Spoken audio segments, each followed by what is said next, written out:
Okay, so in this section we are revising dividend discount model. तो first point में कहते हैं as per DCF approach एक stock की value present value of future cash flow होती है। Future cash flow को निकालने के 3 तरीके होते हैं, dividend discount model, free cash flow model and residual income.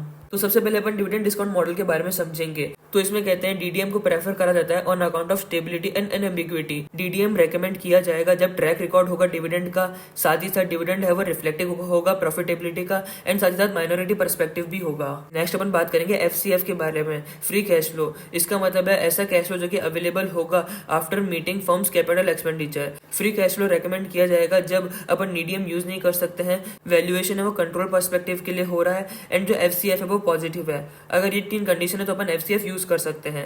Last आता है रेजिडुअल इनकम यानी कि इकोनॉमिक प्रॉफिट। इसको रेकमेंड किया जाएगा जब अपन ना ही डीडीएम यूज कर सकते हैं और ना ही एफसीएफ यूज कर सकते हैं, बट इसके अंदर अपन ने पास हाई क्वालिटी रिपोर्टिंग होनी चाहिए यानी कि क्लीन सरप्लस रिलेशनशिप होल्ड करना चाहिए गुड। वैसे ये हल्का सा भी अगर वॉग लग रहा हो तो यहाँ पे डरने की कोई भी जरूरत नहीं है बिकॉज आगे इनकी सेपरेट रीडिंग है। नेक्स्ट पॉइंट के अंदर कहते हैं कि डिस्काउंट रेट जिसको अपन आरई कहते हैं वो अपन को गिवन होगा क्वेश्चन के अंदर ही। ओके, तो नेक्स्ट पढ़ेंगे टाइप्स ऑफ डीडीएम। तो 3 तरह के डीडीएम होते हैं, single period DDM, multi period DDM and infinite period DDM. तो सबसे पहले अपन पढ़ेंगे सिंगल पीरियड डीडीएम के बारे में। इसके अंदर अगर इंट्रिंसिक वैल्यू निकालनी यानी कि IV0 अगर निकालना है तो उसका फॉर्मूला होता है D1 + P1 upon 1 + RE। Okay, तो नेक्स्ट वन पढ़ेंगे मल्टी पीरियड डीडीएम के बारे में। इसके अंदर अगर अपन को IV0 निकालना है तो इसका फॉर्मूला होता है D1 upon 1 + RE plus dot dot dot dot plus DN + PN upon 1 + RE to the whole power n। वैसे ये सारा का सारा कैश फ्लो मोड में निकाला जाएगा। ओके, तो नेक्स्ट वन पढ़ेंगे इनफाइनाइट पीरियड डीडीएम के बारे में। तो इसके अंदर कहते हैं जो IV0 है इसका निकालने का फॉर्मूला होगा present value of all future dividend. अब अपन इनफाइनाइट पीरियड डीडीएम को थोड़ा डिटेल में पढ़ेंगे। तो इसके 3 केस हो सकते हैं, या तो ग्रोथ ही नहीं होगी आगे जाके, या फिर कांस्टेंट ग्रोथ होगी, या फिर मल्टीपल ग्रोथ हो सकती है। नो ग्रोथ का मतलब है कि यहाँ पर 100% पे आउट रेशियो होगा यानी कि जो कंपनी है वो कुछ भी रिटेन करके अपने पास नहीं रख रही है, यानी उसने कुछ भी पैसा ब्लॉक नहीं करा, उसने सारा का सारा पैसा दे दिया है। यहाँ पर जो EPS 1 होता है वो इक्वल टू DPS 1 होता है। यहाँ पे IV0 निकालने का तरीका होता है EPS 1/RE। नेक्स्ट है कांस्टेंट ग्रोथ यानी कि अपन मान के चलते हैं इसके अंदर कि जो ग्रोथ है वो कांस्टेंट रेट से बढ़ेगा, से 2% से हर साल बढ़ेगा। इसको निकाला जाता है यूजिंग गॉर्डन ग्रोथ मॉडल। इसके अंदर IV0 का फॉर्मूला होता है D1 upon RE - G। Okay, तो नेक्स्ट है मल्टीपल ग्रोथ। इसके अंदर ये मानो कि जो डिविडेंड है वो कुछ सालों के लिए कुछ रेट से बढ़ रहा है, बाद में कुछ और रेट से बढ़ रहा है एंड उसके बाद में हो सकता है आगे जाके एक टाइम आएगा जब ये कांस्टेंट रेट से बढ़ेगा। तो ये 3 तरह से हो सकता है, 2 stage, 3 stage and spreadsheet. 2 stage का मतलब ऐसे होगा कि आने वाले 5 साल जो डिविडेंड है वो 2% से बढ़ेगा एंड उसके बाद वो कॉन्स्टेंटली बढ़ता रहेगा 1% से forever. Next 3 stage, 3 stage वाले को अपन H मॉडल से निकालते हैं एंड लास्ट है स्प्रेडशीट। ओके, तो नेक्स्ट अपन 4th पॉइंट की तरफ बढ़ते हैं, G of Gordon growth model. Gordon growth model का फॉर्मूला अपन ने देखा था D1/RE - G। अब यहाँ पे जो G है अपन उसके बारे में बात कर रहे हैं। तो सबसे पहले कहते हैं कि जो G है वो सस्टेनेबल ग्रोथ रेट हो सकता है। सस्टेनेबल ग्रोथ रेट इसका फॉर्मूला होता है G = B × R। B का मतलब है रिटेंशन रेशियो एंड R का मतलब है ROE। ROE का फॉर्मूला होता है PAT/नेट वर्थ। अब इसको अपन ड्यूपॉन्ट एनालिसिस से एक्सपेंड कर सकते हैं। ट्रेडिशनल 3 पार्ट ड्यूपॉन्ट का फॉर्मूला था PAT sales × sales total asset × total asset net worth. Total asset net worth को अपन एसेट/इक्विटी भी कह सकते हैं। अब यहाँ पर अपन जो PAT/सेल्स देखते हैं एंड जो सेल्स/टोटल एसेट देखते हैं, अगर अपन इन दोनों को देखें तो ये रिलेटेड है टू फर्म्स ऑपरेटिंग परफॉर्मेंस क्योंकि ये ऑपरेशन से रिलेटेड है। बट वहीं पे अगर अपन टोटल एसेट/नेट वर्थ को देखें एंड रिटेंशन रेशियो को देखें तो ये दोनों चीजें डिपेंड करती है on the firm's financing decision. PAT sales को नेट प्रॉफिट मार्जिन कहा जाता है, सेल्स/टोटल एसेट को एसेट टर्नओवर रेशियो कहा जाता है एंड टोटल एसेट/नेट वर्थ को इक्विटी मल्टीप्लायर कहा जाता है। तो यानी कि इसका मतलब हो गया ROE = PAT/नेट वर्थ होता है जो कि इक्वल होता है net profit margin into asset turnover into equity multiplier के। नेक्स्ट पॉइंट के अंदर कहते हैं कि जो G है उसको CAGR of the past DPS भी कहा जा सकता है। एंड नेक्स्ट पॉइंट के अंदर कहते हैं कि जो G है वो कभी भी एक्सीड नहीं कर सकता है sum total of long term real GDP growth rate plus long term inflation rate को, यानी कि G कभी भी इन दोनों के सम से ज्यादा नहीं आ सकता है। ओके, तो नेक्स्ट यहाँ पे एग्जांपल है। इसके अंदर अपन को कहते हैं कि जो D0 है वो है $14, G अपन को दिया हुआ है 40% फॉर 6 ईयर एंड नेक्स्ट अपन को G दिया 5% बियॉन्ड 6 ईयर्स। RE अपन को दिया हुआ है 11%। अपन इसको 2 मेथड से सॉल्व करेंगे। मेथड 1 तो अपने जो L1 में पढ़ के आए तो वही वाली है जिसके अंदर अपन CF मोड का यूज करते हैं विद STO एंड RCL। तो स्टेज 1 के अंदर अपन फर्स्ट ईयर से लेकर 6 ईयर तक का DPS निकाल लेंगे एंड इसको अपन CF मोड के अंदर फीड करते हुए चलेंगे। स्टेज 2 के अंदर अपन बियॉन्ड 6 ईयर की तरफ जाएंगे, यानी कि अपन को ये देखना है कि कहाँ पर रेट स्टेबल हो रही है। इस क्वेश्चन के अंदर बियॉन्ड 6 ईयर में जो रेट है वो स्टेबलाइज हो जाती है एट 5%। तो इसका मतलब है कि जो 7th ईयर है इसके यहाँ पर जो ग्रोथ है वो 5% होगी। तो जिस ईयर से रेट स्टेबलाइज हो रही है उसका IV0 निकालना है एंड वो जस्ट एक साल पीछे आएगा। यानी कि अगर 7th ईयर से रेट स्टेबलाइज हो रही है तो इसका जो प्राइस है वो 6th पे आएगा, यानी क्योंकि IV0 equal to D1 by RE minus g होता है, वो D1 होता है। तो अगर अपन P6 निकाल रहे हैं तो ये हो जाएगा D7 बाई RE माइनस जी। अब ये जो दाम है वो 6th ईयर पे आया है, ये आ गया 1844.68। तो अपन ये वाला दाम एंड साथ ही साथ अपन ऐड कर देंगे जो 6th ईयर का जो डिविडेंड था CF6 के अंदर, एंड इसके बाद अपन आई में डाल देंगे RE जो कि था अपना 11%। इससे जैसे अपन NPV करेंगे तो दाम आ जाएगा 1190.73।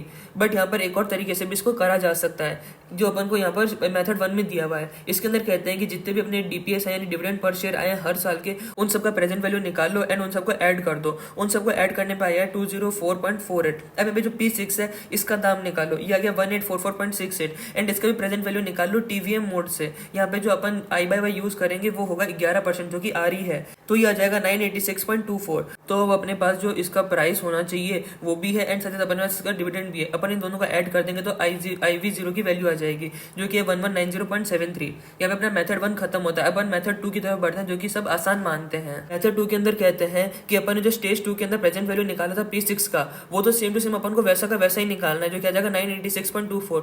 बट जो अपन स्टेज 1 करा था यानी कि जहाँ पे अपन ने प्रेजेंट वैल्यू ऑफ डिविडेंड निकाला था, इसको निकालने का एक शॉर्टकट है। मेथड 1 के अंदर तो अपन ने CF मोड का यूज करा था इन बाद में उन सबका प्रेजेंट वैल्यू अपन ने निकाल लिया था। बट यहाँ पे अपन अलग तरीके से करेंगे। इसके अंदर यहाँ पे अपन फॉर्मूला लगाएंगे प्रेजेंट वैल्यू का। तो इसका फॉर्मूला होता है D1 by RE minus g whole multiply करेंगे 1 minus 1 plus g upon 1 plus RE to the whole power n। तो अगर इसको याद करना है तो सिंपली ये देखो 1 plus g upon 1 plus RE इसका होल पावर कर देने का है। ये जो भी आया है इसको नेगेटिव करना है एंड इसमें 1 ऐड करना है तो नेगेटिव सा कोई फिगर आएगा। अब अपन आ जाते हैं आगे वाली साइड। इसके अंदर कहते हैं D1 बाई RE माइनस जी का फॉर्मूला लगाना है। अरे ये तो वही फॉर्मूला जो अपन ने गॉर्डन ग्रोथ मॉडल में पढ़ा था। तो यानी कि अपन को केवल एक टर्म याद करनी है बाकी अपन को सारा याद आ जाएगा। यानी कि पहले ब्रैकेट को सॉल्व करो एंड बाद में यहाँ पे गॉर्डन ग्रोथ मॉडल वाला तरीका लगा दो। तो इससे यहाँ पर जो स्टेज 1 है इसके अंदर जो प्रेजेंट वैल्यू ऑफ डिविडेंड है वो 204.48 आ गया है। अपन इन दोनों को जोड़ देंगे स्टेज 1 एंड स्टेज 2 वाले अमाउंट को, तो आ जाएगा 1190.72। ये वही दाम है जो अपन ना मेथड 1 में निकला था। ओके, तो नेक्स्ट एक सवाल आता है कि यहाँ पे जो टर्मिनल स्टॉक प्राइस है इसको एस्टिमेट कैसे किया जाएगा, यानी कि PN को एस्टिमेट कैसे किया जाएगा। फ्रेंकली स्पीकिंग अपन ये कर चुके हैं। अभी जो एग्जांपल के अंदर अपन ने P6 निकाला है ये वही टर्मिनल स्टॉक प्राइस है। तो टर्मिनल स्टॉक प्राइस को निकालने के दो तरीके हो सकते हैं। पहला तरीका है PN equal to DN plus 1 upon RE minus g, यानी कि एक तरह से हो गया P0 equal to D1 by RE minus g, यानी कि गॉर्डन ग्रोथ मॉडल वाला फॉर्मूला। एंड दूसरा PN निकालने का तरीका है PE ratio into EPS N। Okay, तो नेक्स्ट अपन 7th पॉइंट की तरफ बढ़ते हैं। इसके अंदर अपन पढ़ेंगे present value of growth opportunities. इसके अंदर कहते हैं सपोज एक स्टॉक है एक्स लिमिटेड का जो कि प्रेजेंटली ट्रेड करा है एट 720। ये प्रोजेक्ट करा है EPS ऑफ 30 एंड इसका RE है 10%। अपन को इसका PVGO कैलकुलेट करना है, यानी कि present value of growth opportunities. तो विदाउट ग्रोथ जो शेयर का प्राइस है वो क्या होना चाहिए पहले ये पता लगाओ। तो अगर कोई भी ग्रोथ नहीं होती तो इसका अपन दाम कैसे निकालते हैं, EPS 1 डिवाइडेड बाई RE करते हैं। EPS क्या है अपना अगले साल का 30 है एंड डिवाइड करेंगे RE से 10% से, यानी कि इसका दाम है वो आज 300 होना चाहिए। बट इसका जो आज दाम है वो 720 चल रहा है, यानी कि जो एक्चुअल प्राइस है वो greater than no growth price. ये जो डिफरेंस है वो PVGO का है, यानी कि present value of growth opportunity का है।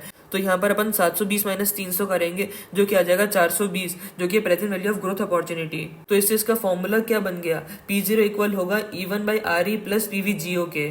ऑल्सो अगर अपन इसको लिखना चाहते हैं in terms of PE ratio तो इसको लीडिंग PE रेशियो के फॉर्म में लिखा जाएगा, यानी कि P0 अपॉन E1 इक्वल होगा 1 plus RE plus PVGO upon E1 के।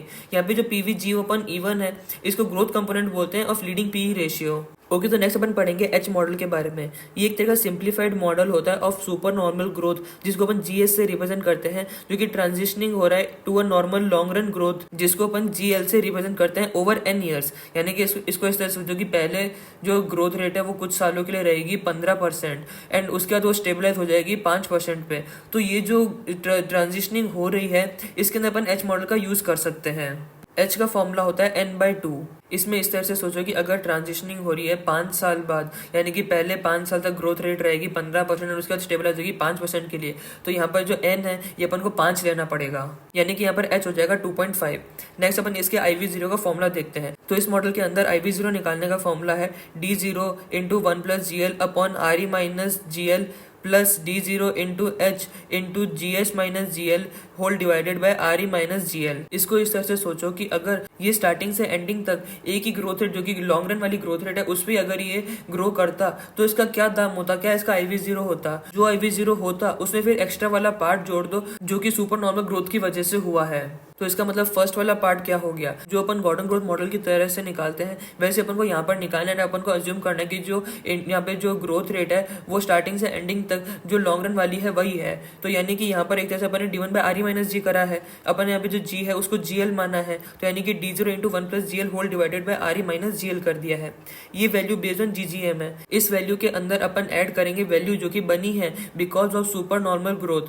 तो यानी कि अपन D0 into h whole multiply GS minus GL whole divided by RE minus GL करेंगे। तो ये जो दूसरा वाला पार्ट है ये एक तरह का एक्स्ट्रा वैल्यू आया है due to GS greater than GL, and बाद में अपन पार्ट 1 और पार्ट 2 को जोड़ देंगे जिससे इसकी इंट्रिंसिक वैल्यू आ जाएगी H मॉडल के अंदर। ओके, तो अब अपन 9th पॉइंट की तरफ बढ़ते हैं, इम्प्लाइड ग्रोथ रेट। इसको एक एग्जांपल की मदद से समझाया गया है।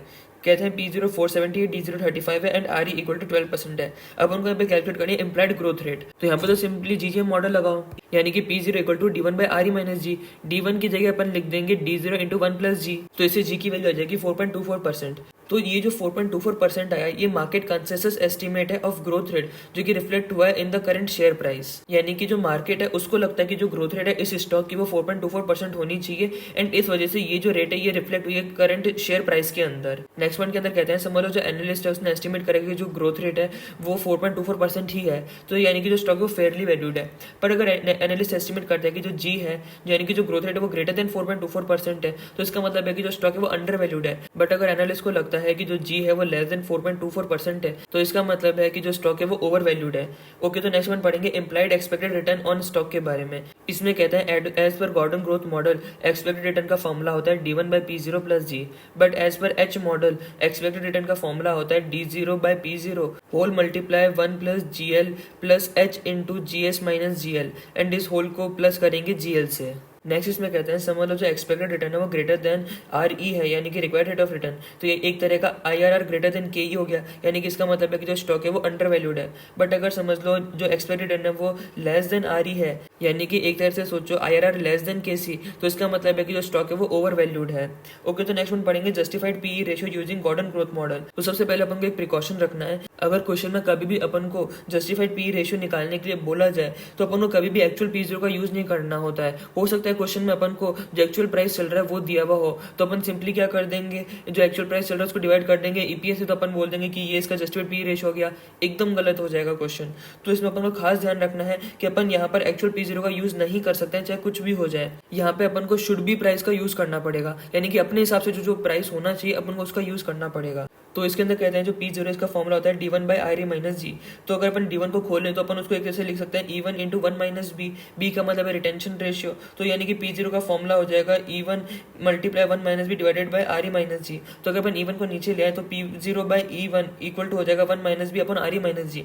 इसको अपन लीडिंग जस्टिफाइड PE रेशियो बोलते हैं, यानी कि एक तरह से payout ratio divided by RE minus g. Also अगर अपन चाहें तो अपन E1 को भी खोल सकते हैं, यानी कि E0 1 प्लस जी। तो इस तरह से अगर अपन E0 को नीचे लेके आ जाए तो ये नया फॉर्मूला बन जाता है P0 बाय E0 का। ये होता है 1 plus g into 1 minus b whole divided by RE minus g. इसको अपन बोलते हैं जस्टिफाइड ट्रेलिंग PE रेशियो। जो पिछला वाला था जिसके अंदर अपन ने E1 का यूज करा था वो लीडिंग PE रेशियो था, बट ये वाला जिसके अंदर अपन E0 का यूज कर रहे हैं ये ट्रेलिंग PE रेशियो है।